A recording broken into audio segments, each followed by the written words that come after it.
Praise the lord. ఈరోజు వాక్య భాగం 2 తెస్సలోనికైలకు రాసిన పత్రిక 3వ అధ్యాయం 1వ వచనం.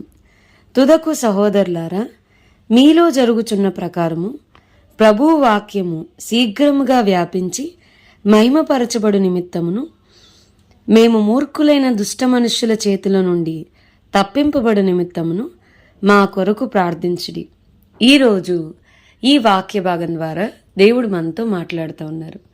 ఈ 2 తెస్సలోనికైలకు రాసిన పత్రిక 3వ అధ్యాయం 1వ వచనం గనుక మనం చూస్తే, పౌలు గారు తెస్సలోనికా సంఘానికి రాస్తూ మా కొరకు ప్రార్థన చేయండి అని సంఘాన్ని అడ్రస్ చేస్తూ చెప్తున్న విషయం ఏంటంటే, ప్రభు వాక్యము శీఘ్రముగా వ్యాపించి మహిమపరచబడు నిమిత్తం. ఈ వ్యాపించి అన్న పదానికి ఫుట్ నోట్లు పరిగెత్తి, దేవుని వాక్యము చాలా వేగంగా వ్యాపించాలని ప్రార్థన చేయమని తెస్సలోనికా సంఘానికి పౌలు గారు రాయడం మనం చూస్తాము. సో ఈరోజు వాక్య భాగం వింటున్న ప్రియమైన వారులారా, దేవుని వాక్యము వేగంగా వ్యాపించాలని పరిగెత్తి ప్రకటించేవారు దేవుని చేత వాడబడాలని, అలాంటి వారు లేవాలని మనం ఖచ్చితంగా ప్రార్థించాలి. As a Christian it is our responsibility.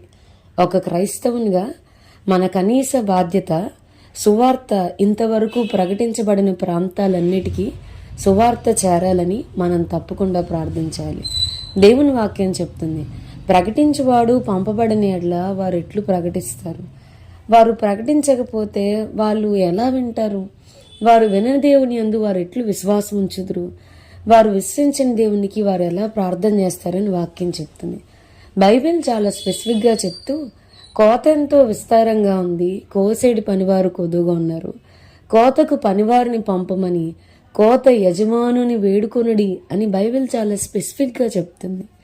మరి మనమైతే ఇక్కడ సౌత్ సైడ్ చాలా చోట్ల సెకండ్ కమింగ్ కొరకు పాస్టర్ గారులు చెప్పి గొంతులు అరిగిపోతున్నాయి. అమ్మా, ఆయన త్వరగా వస్తున్నాడు, సిద్ధపడండి, మీ కుటుంబాల కొరకు ప్రార్థన చేసుకోండి, మీ కుటుంబాలను ఆత్మీయంగా కట్టుకోండి అని సెకండ్ కమింగ్ కొరకు చాలాసార్లు చెప్తున్నాం. కానీ చాలా చోట్ల మన భారతదేశంలో అసలు ఒక్కసారైనా ఏసే కొరకు వినని వారు చాలామంది ఉన్నారు.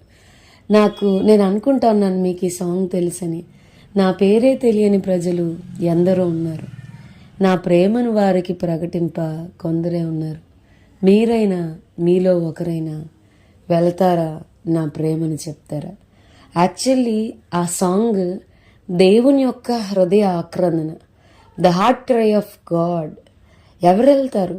Whom shall I send, who will go for me? మా నిమిత్తం ఎవడు పోను, నేను ఎవని పంపుదునని ప్రభు సెలవీయగా వింటిని అని యెషయా భక్తుడు రాస్తూ వచ్చాడు. యెషయా గ్రంథం 6వ అధ్యాయంలో. వాక్యం వింటున్న ప్రియమైన వారులారా, సువార్త ఒకసారి కూడా వినని వారికి సువార్త వేగంగా వ్యాపించాలి.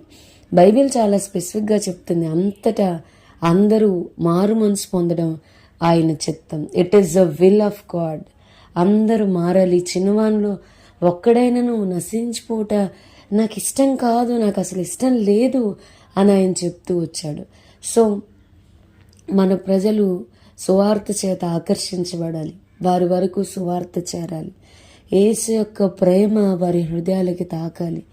మన దేశంలో ఎవ్వరూ కూడా మాకెవరూ సువార్త చెప్పలేదు కాబట్టి మేము నరకానికి వెళ్ళిపోయాం అలాంటి మాట వినకూడదు. ప్రతి మనిషి చెవిలో సువార్త చేరాలి.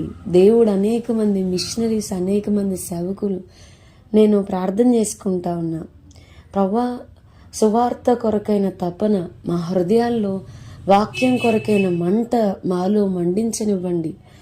మరి సమయం ఉన్నప్పుడే సువార్త భారతదేశం అంతా కూడా వ్యాప్తి చెందాలి. సమయం ఉన్నప్పుడే, అవకాశం ఉన్నప్పుడే సేవకులు, missionaries, evangelist, so called whoever it may be, పరుగులెత్తి సువార్త తెలియని వారికి సువార్త చేరాలని మనందరం ఖచ్చితంగా ప్రార్థన చేద్దాం. మన ప్రార్థన ఫలితంగా మన దేశమంతా సువార్త చేత నింపబడుట మనం చూచి భాగ్యం ప్రభు మనందరికీ దయచేయను గాక. ఆమెన్. ప్రార్థన చేసుకుందాం. ప్రభా, ఈరోజు వాక్య భాగం ద్వారా మీరు మాతో మాట్లాడినందుకు వందనాలు.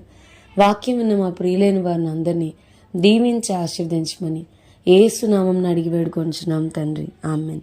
God bless you and have a blessed day.